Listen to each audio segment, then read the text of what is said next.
Hi friends, तुमच्या सर्वांचं स्वाद रेसिपीमध्ये अगदी खूप खूप मनापासून स्वागत करते। आज आपण चमचमीत आणि झणझणीत मटण करी कशी करायची ते पाहणार आहोत। तर इथं मी अर्धा किलो मटण स्वच्छ धुवून चिरून घेतलेला आहे। त्याला मीठ आणि हळद लावून घ्यायची। मीठ चवीप्रमाणे लावायचं, हळद 1 चमचा घालायचा आणि आपण हे कुकरमध्ये बॉईल करून घेणार आहोत।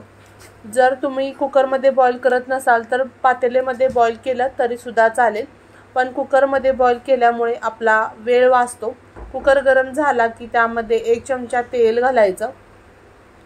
तेल चांगलं कडकडीत गरम झालं की त्यामध्ये मीठ आणि हळद लावलेलं मटण घालायचं आणि सर्व मटण आपण 2-1 मिनिटं छान असं मिक्स करून घ्यायचंय। ही स्टेप सुद्धा खूप महत्त्वाची आहे। ज्या वेळेला आपण कुठलाही नॉनव्हेजचा प्रकार हळद आणि मीठ लावून उकडायचा असतो त्यावेळेला छान पद्धतीने त्याला मिक्स करायचं। आता फक्त अर्धा कप मी पाणी घातले आणि 2-1 शिट्ट्या करून घेते। 2-1 शिट्ट्या करून घेतल्यानंतर आता मी एक मध्यम आकाराचे 2 बटाटे साली काढून मोठ्या मोठ्या फोडी करून घेतलेल्या आहेत त्या घालायच्या आणि 5 मिनिटं आपण हे पुन्हा मटण शिजवून घेणार आहोत, जेणेकरून आपला बटाटा छान असा शिजेल। त्यानंतर आपण जो ग्रेव्ही बनवणार आहोत त्यासाठी 1 कांदा गॅसवरती भाजून घ्यायचा। तर मोठा कांदा मी घेतलाय, छोटे घेणार असाल तर तुम्ही 2 कांदे घ्यायचे। त्यानंतर खोबऱ्याचा 1 तुकडा, तो सुद्धा मी गॅसवरती व्यवस्थित भाजून घेते।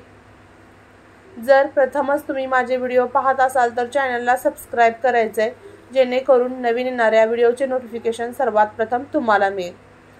खोबरं भाजून झालं आहे। त्यानंतर काही सुके मसाले घेतलेत, 1 चमचा जिरं, 1 चमचा धन, तमालपत्र 1 घेतले, 2 छोट्या वेलच्या, 2 लवंगा, 2 मिरे आणि 1 तुकडा घेतलाय दालचिनीचा। आता सर्व मसाला मी करून घेतला। त्यानंतर लसूण आणि आलं सुद्धा मी घातलेलं आहे। डिस्क्रिप्शन बॉक्समध्ये साहित्याची लिस्ट देईन। आता कढई गरम करायला ठेवली, त्यामध्ये तेल घालायचं। तेल छान कडकडीत गरम झालं की त्यामध्ये आपण 1 दालचिनीचा तुकडा आणि 2 तमालपत्र टाकायचे। त्यानंतर 1 मोठा कांदा चिरलेला घालायचा आणि तो सोनेरी झाला पाहिजे इतका तो परतून घ्यायचा आहे। मला ना बऱ्याच वेळेला दालचिनी म्हणायचं असतं त्या मसाल्याला, तेच लक्षात येत नाही, तर मी विचार करते काय म्हणायचं असं होतं मला। तर तुम्हाला सुद्धा होतं का? तर मला कमेंट्स करून नक्की सांगा। आणि मी फुल डे किचनमध्ये असते बऱ्याच वेळा, तरी सुद्धा मला दालचिनीचं नाव लक्षात येत नाही, हे विशेष आहे। असो, आता आपला कांदा परतलेला आहे। त्यानंतर जो आपण वाटण केलेला आहे ते घालायचं आणि सर्व व्यवस्थित मसाला परतून घ्यायचा तेल सुटेपर्यंत। नॉनव्हेज करत असताना मसाल्याची जी ग्रेव्ही आहे ती तुम्ही किती छान पद्धतीने भाजता तेलामध्ये, त्याच्यावर तुमच्या भाजीची चव डिपेंड असते। मसाला छान असा परतून घ्यायचा आणि त्यानंतर आपण यामध्ये काही सुके मसाले घालणार आहोत।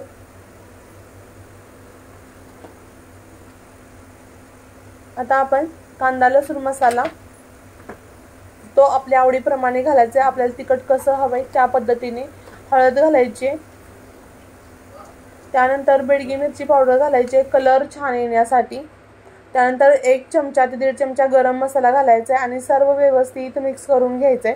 आता आपण तेलाचा वापर कमीच करायचा असं ठरवलंच आहे, तर हा मसाला कसा भाजायचा, तर मग थोडंसं त्यामध्ये आपण पाणी घालायचं, गरम पाणी घालायचं। मग त्यामुळे काय होतं, एकतर मसाला खाली लागत नाही आणि आपला जो मसाला तेल व्यवस्थित सुटतं आणि मसाला व्यवस्थित भाजला जातो। अगदी थोडंसं पाणी घालायचंय, 2 ते 3 चमचे। जरी तुम्हाला स्क्रीनवर जास्त वाटला असेल तरी सुद्धा ते फक्त 2 किंवा 3 चमचे, छोटे चमचे पाणी असेल।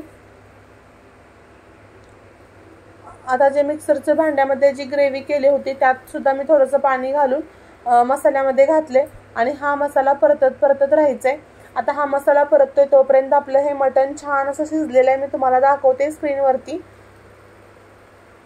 आता मसालाही आपला बऱ्यापैकी छान असा भाजत आलेला आहे।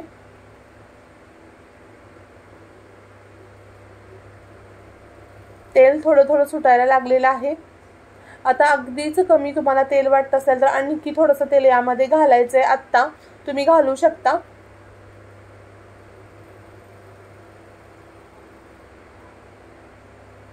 मी थोडंसं तेल घालते आणि पुन्हा आपण सर्व मसाला व्यवस्थित परतून घ्यायचा आहे।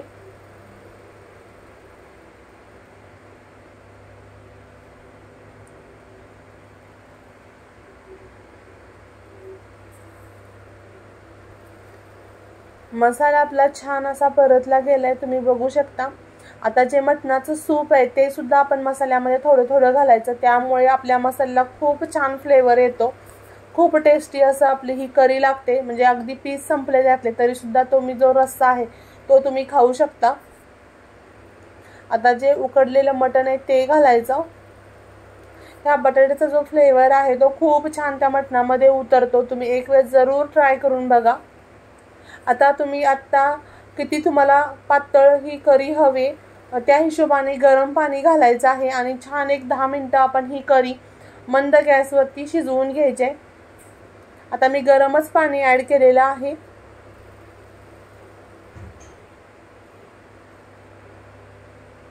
चवीपुरतं मीठ घालायचं पुन्हा थोडंसं, आपण आधी सुद्धा मीठ घातलेलं आहे त्या हिशोबाने मीठ घालायचं आहे। वरून थोडीशी कोथिंबीर भुरभुरते आणि 10-1 मिनिटं हे आपण असंच मंद गॅसवरती शिजवून देऊयात। 10 मिनिटांनंतर आपली ही मटण करी तयार आहे। आपण सर्व करूयात।